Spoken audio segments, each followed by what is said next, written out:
Okay, ito yung step-by-step tutorial ang kantang Akoy Nagtitiwala Sayo. So, meron tayong intro chords doon na E, G sharp minor, C sharp minor, tapos A, F sharp minor, B. Tapos yung pangalawa, E, G sharp minor, C sharp minor, and then A, B, E. So into siya.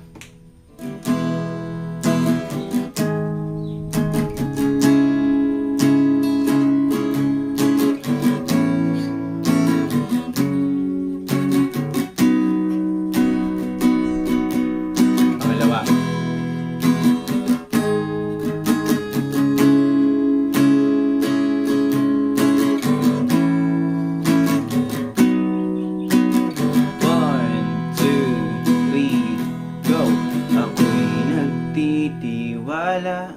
So, ang strumming pattern niya, down, down, up, down, up, down, down.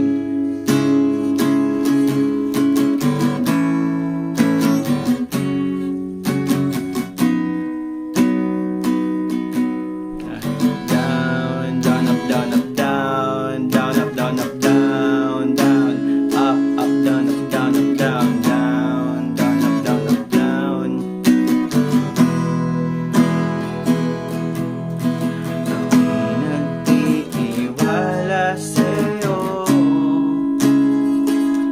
So, yung verse niya ay ganun din sa intro chords natin na E, G sharp minor, C sharp minor, A, C sharp minor, and B. And pangalawang pattern, E, G sharp minor, C sharp minor, A, B, E. Ako'y nagtitiwala sa'yo, kalakasan ko'y nanggagaling sa'yo. Ako'y nagtitiwala sa'yo, salita mo ang tanging sandigan ko. Chorus tayo. At kahit, okay, sa chorus naman, A, 2, 3, 4, 1, 2, 3, 4. 1, 2, 3, 4, 1, 2, 3, 4. So, dalawang beses na ulitin yung A, tapos G sharp minor, C sharp minor, tapos isa pa.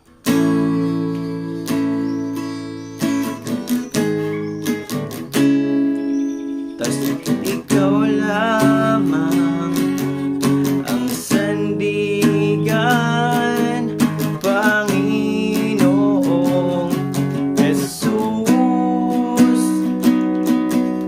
At kahit anumang panahon, mabigat man ang maging sitwasyon, ikaw lamang ang sandigan, Panginoong Jesus. Tapos ulit lang sa verse. Ako'y nagtitiwala sa'yo, kalakasan ko'y nanggagaling sa'yo. Ako'y nagtitiwala sa'yo, salita mo ang tanging sandigan ko. At kahit anumang panahon, mabigat man ang maging sitwasyon, ikaw lamang ang sandigan, Panginoong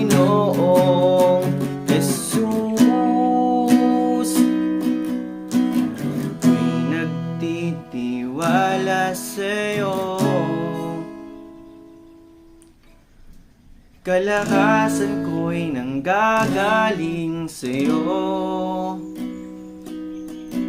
Ako'y nagtitiwala sa'yo. Salita mo ang tanging sandigan ko. Uulit lang pag dulo. Salita mo ang tanging sandigan ko. Salita mo ang tanging sandigan ko.